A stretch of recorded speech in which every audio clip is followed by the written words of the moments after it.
Alors, on enchaîne maintenant avec les horaires atypiques. On va écouter Hanifa Bouziri.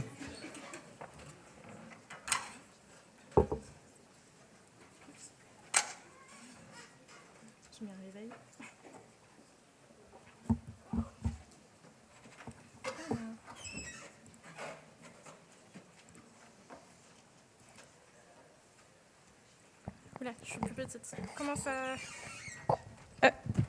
c'est bon? Ok. Ça se baisse? Ok. Ah, c'est pas la peine. Ah, zut.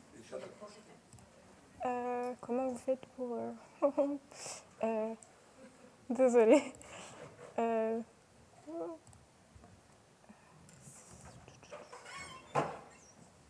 Ah, là, comme ça?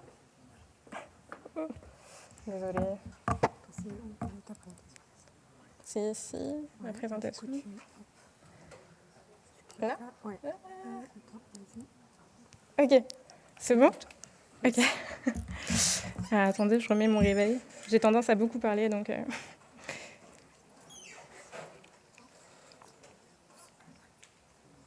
Bon. Bonjour à toutes et à tous. Je suis Hanifa Bouziri, épidémiologiste au sein de la cohorte Constance et référente sur le volet environnement professionnel de la cohorte. Et je suis très contente de pouvoir vous présenter les résultats de ce travail qui est actuellement en révision mineure dans The Journal of Epidemiology and Population Health. Et le but de cette présentation ici, c'est de vous présenter du coup les résultats sur les expositions à des horaires atypiques au cours de la carrière, en faisant une comparaison nationale entre les professionnels de santé et le reste des métiers au sein de la cohorte Constance. Pour commencer, qu'est-ce qu'un horaire atypique ? En fait, les horaires atypiques, ce sont des organisations du travail qui s'écartent en fait des horaires standards de journée, qui s'étendent classiquement entre le lundi et le vendredi, de 7h à 20h. Et ce sujet, en fait, il est loin d'être marginal, parce que, par exemple, un rapport a été publié en fin 2025, je crois, par l'INSEE récemment, qui estimait qu'en 2019, près de la moitié des salariés étaient exposés à au moins une forme d'exposition aux horaires atypiques. Et donc, ça représente soit... c'est bon, vous voyez, soit 11 millions de personnes qui sont concernées par ces expositions. Ces horaires atypiques, ils sont de plus en plus fréquents. On les voit en expansion parce que, pour diverses raisons, il y a des nouveaux métiers qui apparaissent, par exemple l'ubérisation des métiers. On a de plus en plus d'extensions d'horaires atypiques avec l'apparition du télétravail. Mais surtout, lorsqu'on focus sur les professionnels de santé, on va avoir des plages horaires qui explosent pour plusieurs, parce qu'en fait, notamment, on a un besoin de continuité, notamment 24 heures sur 24 et 7 jours sur 7. Et cette question devient donc très concrète, puisque dans la littérature scientifique, on a pu mettre en évidence une association avec plusieurs horaires atypiques et de nombreux indicateurs de santé, comme par exemple des vulnérabilités en santé mentale, santé cardiovasculaire, un déséquilibre au niveau du cycle circadien. Et donc, la question devient donc très concrète. Ici, qui est exposé, à quel horaire atypique et avec quelle accumulation au fil de la carrière. Pourquoi est-ce qu'on s'est focalisé sur les professionnels de santé ? Parce que, comme je vous l'expliquais, il y a une continuité de soins, un besoin de continuité de soins. Il y a une augmentation des besoins et une pénurie de personnel qui se fait ressentir de plus en plus, une tension hospitalière qui est croissante et une difficulté de fidélisation des professions. On a voulu faire un focus, donc les professionnels de santé, c'est très large comme groupe. Donc, pour éviter de rentrer dans l'exhaustivité, on a voulu vraiment se focaliser sur deux profils de métiers très, très distincts, donc les médecins et les infirmiers. Pourquoi ? Parce que ce sont des professions qui sont centrales au niveau du système de soins, mais aussi parce que l'organisation du travail est relativement homogène entre les deux groupes. Et par ailleurs, ce sont des métiers qui sont fortement structurants dans les services en tension. Donc l'idée ici, c'est de sortir d'une vision trop globale des soignants pour examiner plus précisément si les profils d'exposition diffèrent selon les métiers. Et on a par ailleurs comparé du coup, ces deux groupes de professionnels de santé au reste des métiers dans la cohorte Constance. Donc, si on fait un zoom sur l'objectif principal de cette étude, ici, l'idée, c'était d'essayer de voir si les professionnels de santé étaient les plus exposés aux horaires atypiques au cours de la carrière dans la cohorte Constance par rapport aux autres professions. Pour ce faire, ce qu'on a fait, c'est qu'on a sélectionné des adultes de 18 à 69 ans qui ont été inclus dans la cohorte Constance entre 2013 et 2017. Pourquoi ? Parce qu'on avait accès à des pondérations qui étaient calculées, qui ont été d'ailleurs calculées par une collègue qui s'appelle Adeline Renuy, qui a beaucoup travaillé sur ce projet notamment. Le deuxième point important à garder en tête, c'est qu'on n'a pas travaillé sur les professions au moment de l'inclusion, mais sur la profession la plus longuement exercée au cours de la carrière. Donc ça peut être un épisode qui s'avère être la profession maximum, mais c'est aussi la succession de tous les épisodes de profession qui s'avèrent être les plus... En fait, l'accumulation de ces épisodes forme la profession la plus longue. On a confronté cette profession à 6 horaires atypiques qui sont issus des auto-questionnaires, donc pas des matrices emploi-exposition que Alexis a présentées. Mais du coup, ces 6 horaires atypiques, ce sont le fait de travailler le week-end, d'avoir des horaires longs, des horaires extrêmes, donc ceux qui se réveillent très tôt, donc avant 5 heures du matin, pour aller au travail, ou qui rentrent très tard du travail. On a le fait d'avoir un temps de repos consécutif inférieur à 48 heures par semaine, les horaires alternants, des longues journées, donc c'est ce dont Alexis parlait tout à l'heure, et les horaires de nuit. Et par la suite, on a confronté les périodes d'exposition qui avaient été déclarées avec les périodes de profession les plus longuement exercées. À cela, ce qu'on a fait, c'est qu'on a appliqué des pondérations donc on a fait des prévalences pondérées des horaires atypiques par profession la plus longuement exercée. Pourquoi ? Parce que évidemment, lorsque on recrute les individus au moment de l'inclusion, on peut avoir des variabilités. Je vais vous expliquer par la suite pourquoi. Mais en gros, l'idée, c'est que chaque participant reçoit un poids qui indique le nombre de personnes, entre guillemets, qu'il représente dans la population, après correction d'un plan de sondage et de la non-réponse pour pouvoir avoir des comparabilités qui soient le plus représentatives de la population cible. Donc l'idée, ça a été de corriger 2 biais. Le premier, c'est la probabilité inégale d'inclusion dans la cohorte. Le deuxième, c'est le fait d'avoir une non-réponse, que ce soit lors du suivi ou pendant l'inclusion. Donc les personnes qui participent peuvent différer de celles qui ne participent pas. Et par la suite, on a appliqué au poids, on a recalé en fait le poids à des marges qui étaient connues, comme l'âge, le sexe et les centres d'examen de santé. Pour la population finale sélectionnée, on a sélectionné à peu près 95 827 individus. Les différentes étapes, en fait, c'est que d'abord, on a sélectionné les personnes pour lesquelles on avait des épisodes professionnels qui étaient codés en ISCO 88. ISCO 88, c'est une nomenclature internationale. Par la suite, on a exclu toutes les professions qui, à l'inclusion, étaient inférieures à 1%. En ce qui concerne les caractéristiques de la population, on a à peu près 45,3% d'hommes, 54,7% de femmes. Et le premier résultat intéressant qui ressort de ce travail, c'est que presque 2 tiers de la population exposée à au moins un horaire atypique, c'est qu'on avait presque 2 tiers de la population de la cohorte Constance qui est exposée à au moins un horaire atypique au cours de la carrière. Donc vous remarquerez que par rapport à ce qui a été présenté pour le rapport de l'INSEE, on est bien au-delà des estimations qui sont capturées sur des études transversales. En ce qui concerne la proportion de professionnels de santé, on est à 5,6%. Et parmi les professionnels de santé, on avait 62,5% d'infirmiers, majoritairement des infirmières, et 22% de médecins. L'un des premiers résultats intéressants qu'on peut ressortir de ces prévalences pondérées, c'est que les infirmières cumulent très clairement le plus grand nombre d'horaires atypiques au cours de leur carrière, près de 2 fois plus que les médecins et plus de 3 fois plus que les autres travailleurs.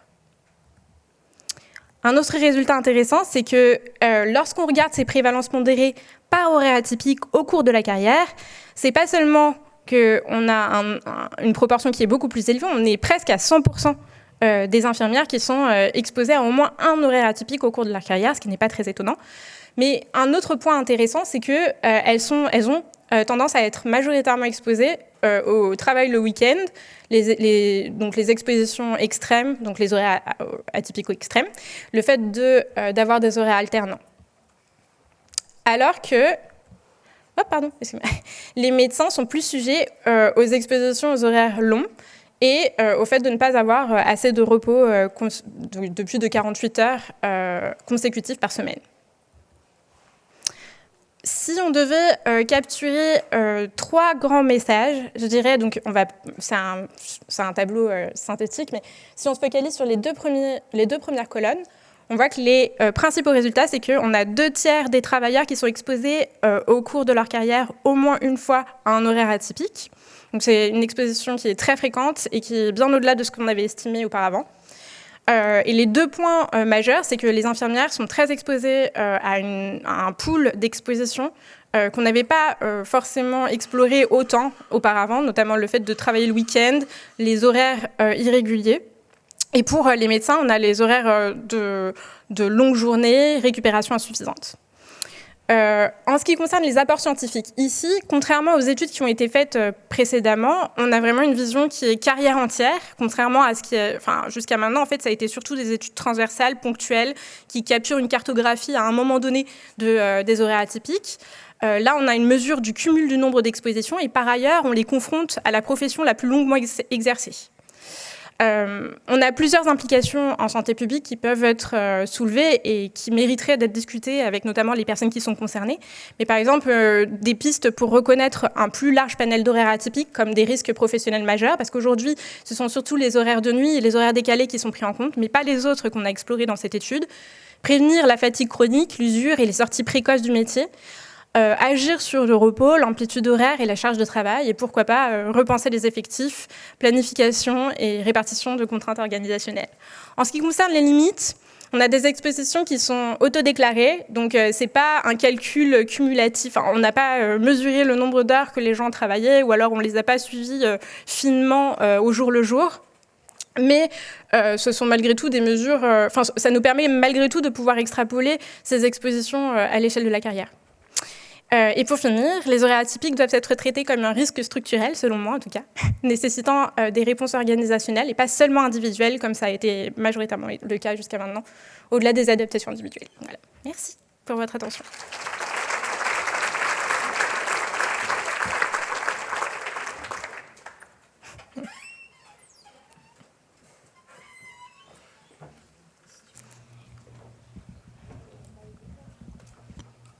Merci beaucoup. Dans le titre, vous parlez aussi des autres métiers que les métiers de soignants. Oui.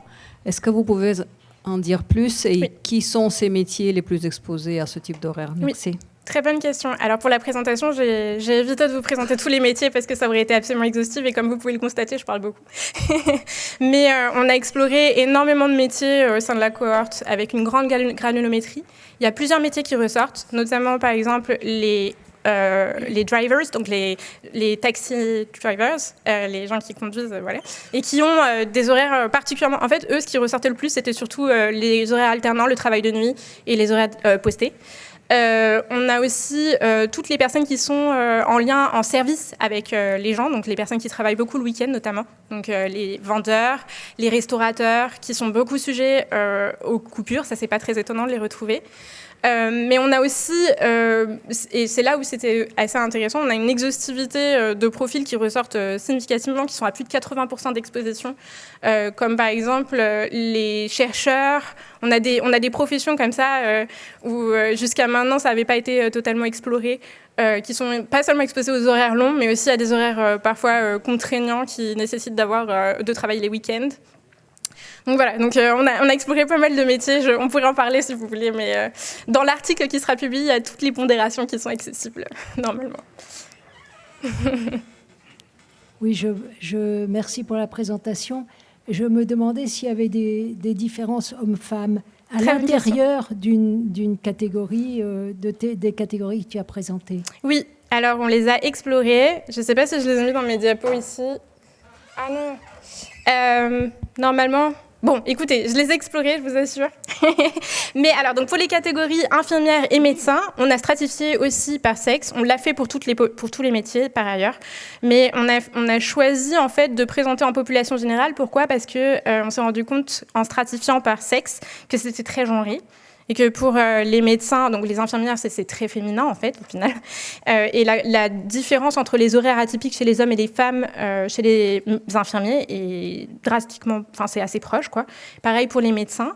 Même si ce qu'on peut voir, parce qu'on a aussi ajusté par âge d'exposition pour essayer de voir s'il n'y avait pas un effet cumulatif au cours du temps. Et on s'est rendu compte qu'en fait, au début de l'inclusion dans la cohorte chez les médecins, c'était surtout des hommes. Et puis, vers la fin, ça commence à devenir des femmes. Et en termes d'exposition aux horaires atypiques, les expositions sont très comparables. En tout cas pour les soignants. Ce n'est pas le cas pour d'autres professions, mais ça viendra pour d'autres papiers. Oui. Alors, j'ai une question un peu néophyte, mais quand je vois la conclusion du dernier carré à droite, qui était repenser les effectifs, l'organisation, etc., c'est quelque chose qu'on dit depuis des années. Bah oui. Donc ce travail, ça factualise des choses. Oui. Mais on s'en doutait de ces résultats-là.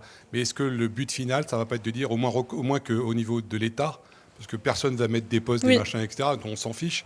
Et donc, est-ce que c'est pas faire reconnaître ces achats comme un risque professionnel ? Je suis d'accord. Et puis que si jamais les gens sont malades à cause de ça, qu'ils en tirent les conséquences. Jusqu'à maintenant, en termes de risque professionnel, de ce que j'ai pu voir, c'est les horaires de nuit et les horaires décalés qui sont majoritairement pris en compte. Parce qu'en fait, aujourd'hui, on a surtout eu des approches très statiques. On fait des captures, des cartographies de la répartition des horaires atypiques à un moment donné. Là, ce qui est intéressant et vraiment la plus-value de cette étude, c'est vraiment le caractère cumulatif de ces expositions. On a vraiment apporté quelque chose de beaucoup plus fin. Là, c'est vraiment, ça explose, quoi. On passe de 10% en plus de ce qui a été estimé jusqu'à maintenant pour ces professions-là. Et c'est notamment le cas aussi sur d'autres... Il y a un vrai contraste pour d'autres professions qui ressortent. Donc oui, je pense qu'il faudrait voir les choses un peu plus globalement. Pas seulement horaires atypiques et décalés, mais prendre aussi en compte les autres journées d'horaires atypiques qui peuvent potentiellement être contraignantes pour ces professionnels. Je voudrais juste signaler que ce travail qu'a fait Anifa, c'est dans le cadre d'une saisine de l'ANSES, de l'Agence nationale de santé, et qui s'occupe. Et donc, l'ANSES fait des travaux comme ça, ou commissionne des travaux comme ça, à la demande des partenaires sociaux. Donc, il y a a priori quand même une idée d'opérationnalisation, de prendre en compte pour des politiques de santé au travail. Et donc, il y a un rapport, le rapport complet d'ailleurs, qui donne tous les détails, profession par profession, l'âge, le machin, tout comme ça, est disponible sur le site de Constance. Vous pouvez le consulter. Ouais. À la demande. Mais enfin, oui, l'ANSES doit le mettre sur son site, mais pour des raisons qu'on n'arrive pas à comprendre, il procrastine un peu. mais nous, si quelqu'un le veut, on peut l'avoir. Mais encore une fois, ce travail a été fait. Là, pour une fois, ce n'est pas une initiative de chercheurs, c'est une demande institutionnelle avec quand même une visée à terme d'être utilisée dans le cadre d'une politique de prévention, etc. Petite précision sur le travail sur l'ANSES, désolé, je veux juste vérifier, je sais qu'on explose un peu le temps, désolé, mais pour le travail sur l'ANSES, on a fait surtout des études de co-trajectoire d'exposition, donc là c'est un autre travail qu'on a fait, en effet c'est sur les horaires atypiques, mais là ce projet il est un peu lancé, en effet il découle un peu de ce travail de l'ANSES, mais il fait un focus spécifique sur les soignants, là où l'ANSES voulait vraiment avoir une overview globale, pas forcément métier par métier, mais de la répartition de plusieurs outcomes de santé, donc là c'était plus, on a fait une outcome wide analysis, donc on pourra en parler plus tard aussi, s'il vous plaît. Voilà. Merci beaucoup. Donc, merci à Anifa. Juste avant de passer la parole, juste pour dire que tous les métiers ont été regardés à un détail très fin, et quand même les professionnels de santé spottaient très fort quand même. Et aujourd'hui, on met beaucoup de choses en place autour de la résilience, des mesures individuelles en fait, pour qu'ils arrivent à gérer des désorganisations parfois ou des manques de moyens dans l'exercice de leur quotidien. Là où il y a quand même des problématiques structurelles, même s'il faut une continuité des soins, il y a quand même des solutions de management à trouver qui sont envisageables pour justement arriver à mieux gérer ces horaires atypiques. Et donc maintenant, on va parler d'autres professionnels, des professionnels pas de santé, mais de l'éducation et de la recherche. Et pour ça, on va entendre tout de suite nous en parler Marie-Noëlle Vercambre et Sophia Temam.